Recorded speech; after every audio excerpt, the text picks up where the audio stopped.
Jameson Williams officially has gone on the NFI list. He is officially going to miss the first 4 games of this season, too. Better to be safe than sorry. Keep the Ferrari in the garage until it's oiled up.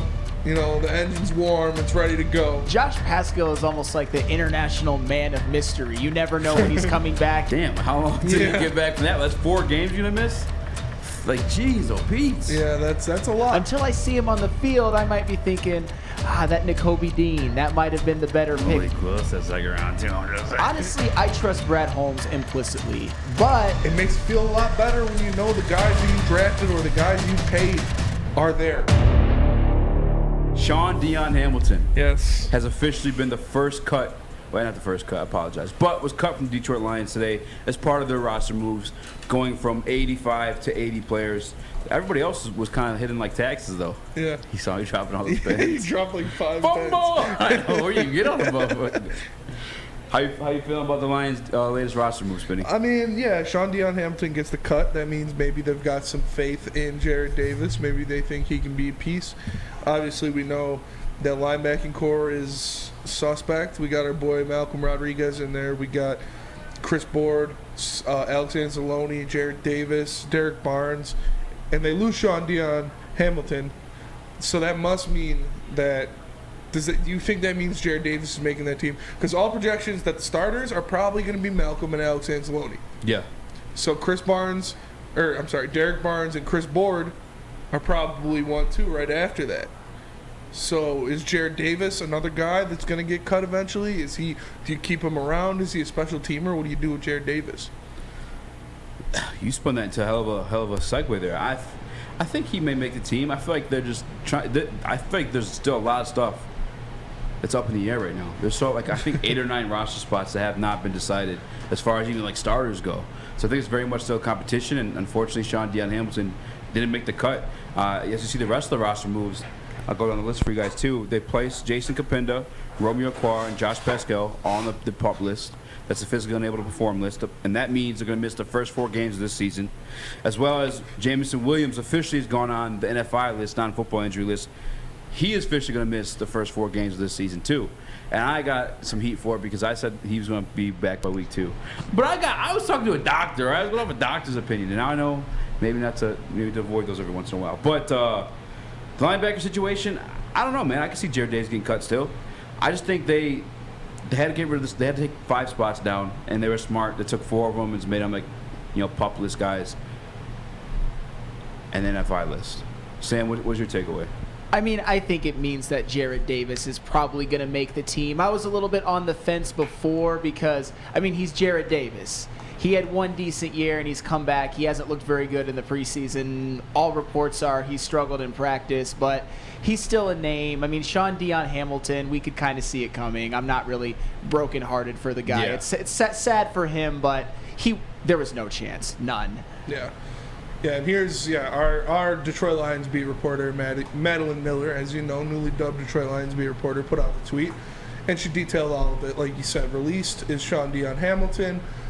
They placed Jason Kapinda, Romeo Aquara, and Josh Paschal on the reserve PUP, and placed Jameson Williams on the reserve NFI list. So it is tough. Like Sam said, though, Sean Dion Hamilton, that's a guy you expected to be cut. Joey 2 times said, what's your favorite part of the Sean Dion Hamilton era? 0. There's so much to choose from. Yeah. No, but what really stands out is the Jameson Williams on the reserve NFI list, because we talked to Dr. Pierce about how long it would take for someone to bounce back from an ACL injury like this, and he said about 6 to 8 months, and we're getting right around that time. So maybe they are being super cautious with him. Maybe what TJ Hawkinson said on Bussin' with the Boys, where he's not going to be back until halfway through the year, that's looking like a reality. Yeah. Maybe he's not going to be back until after that bye week. Maybe we're not going to see our new Lamborghini out on the field for the first half of the season. So it's a little disheartening, but again, better to be safe than sorry. Better to keep that guy in the shed, keep the Ferrari in the garage until it's oiled up, the engine's warm, it's ready to go, and you can take it out there and open it up on the freeway. Instead of taking it out there, it stalls out on a side street, and then you got another 2 years of work to do on it.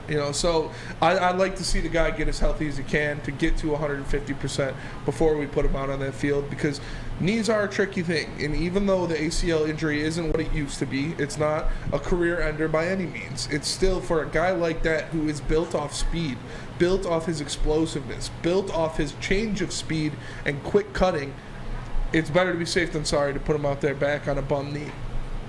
Yeah.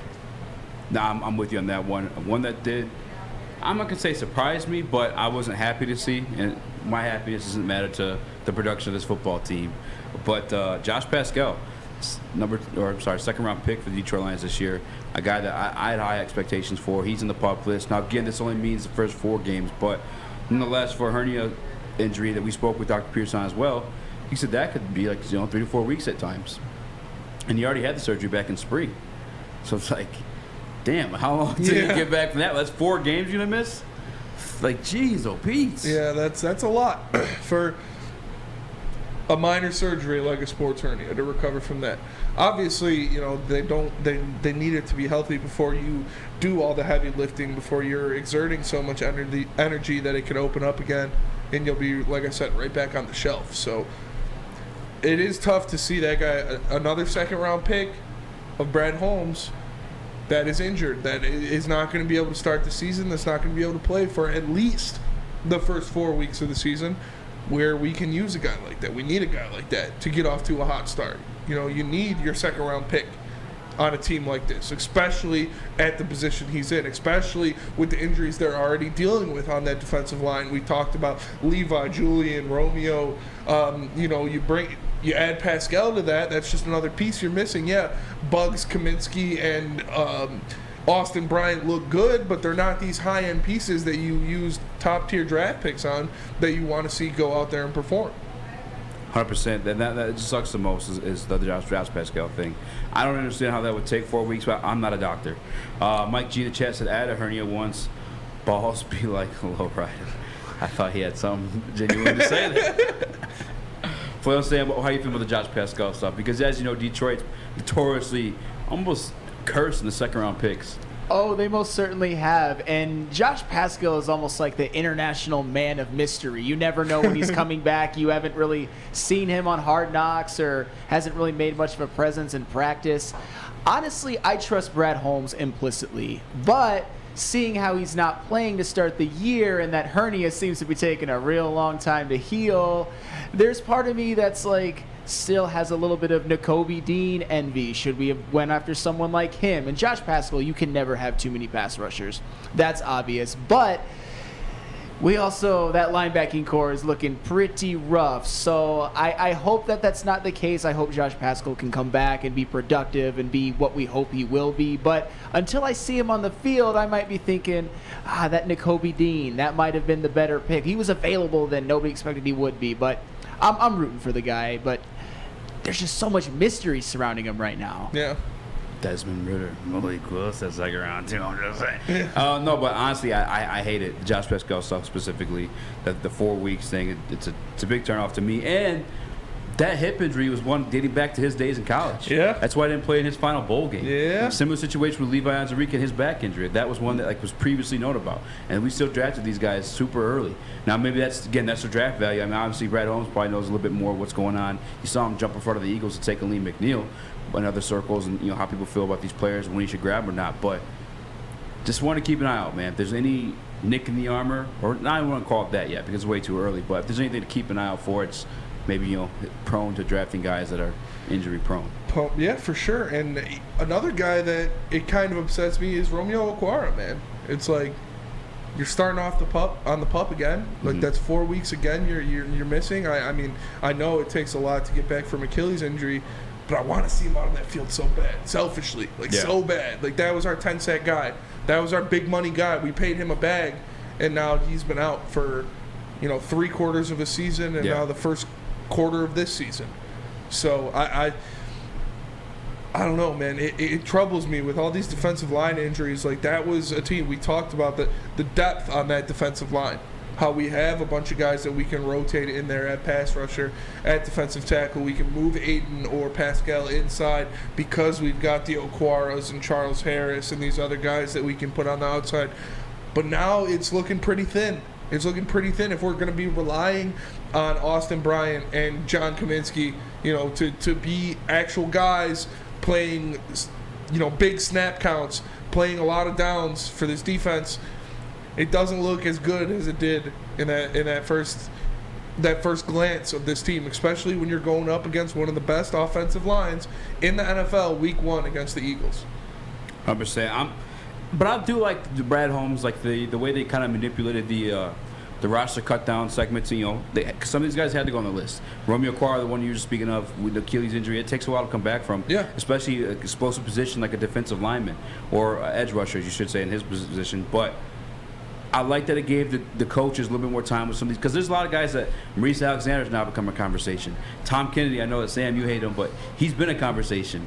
The linebacker situation too. Like, there's a lot of like I said, there's probably 8 or 9 spots as starters are still conversations being had, and the head coaches like meetings and stuff like that too. So I kind of like how they manipulated the roster cut down to kind of put guys on the injury list now, so they can still have time, for all these guys to the preseason and actually see them in action, so that we should make sure they make the right choice. Yeah, definitely. You definitely need to get your full look at these guys. Like I said, we saw what guys like Austin Bryant did in his preseason game when he was getting snaps. Like, that's a guy that you want to come out there and make plays.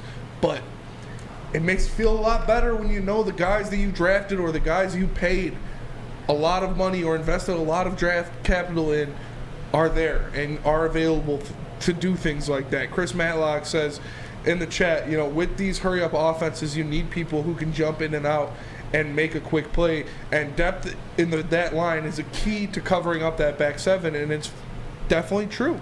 We talked about that, bringing in fresh legs after you've been going after, an Aiden Hutchinson for 30 snaps as an offensive tackle. You bring in Josh Paschal off the bench, and he's just fresh legs that gets right by you. Like that is things that you can manufacture pass rush wins because of the depth you have. But now that depth is depleted for the first 4 weeks of the season, it's tough. You're going to have to mix and match guys and put them, you're going to rely a lot on Aiden Hutchinson to go out there, probably get double teamed a lot, and make plays at that defensive end position. Sam, what is your biggest final takeaway from the roster moves made by the Detroit Lions today? The Romeo Okwara one is tough because by the time he comes back, it'll be about a full year since his Achilles injury happened. And it just shows how devastating of an injury that is. Yeah. And it makes you wonder if he can ever come back and be the same. I don't even want to think about that because he is an important piece. And I think losing him in week 1 against the Eagles, that'll be tough. That could hurt him. That could be. I know, Easy, you got the Lions winning that game. I don't. But Romeo Okwara is just another guy that can pressure Jalen Hurts that won't be there. Josh Paschal won't be there. So you're relying on a guy like Austin Bryant to actually contribute heavily from like week 1 on. And as much as we like Austin Bryant and he's played well in the preseason, and he did have a pretty good year last year, was 3rd on the team in sacks, you're hoping that he's kind of the last guy on the defensive end rotation. But if Romeo Okwara's out, that's tough. That's the one that kind of I looked at and I'm like, damn, that could hurt. Yeah. And to be fair, like that situation, I kind of set myself up for that just because I knew Achilles is that's a rough one, man. It's the injury that took out Achilles' tendon. It's a famous story along with it,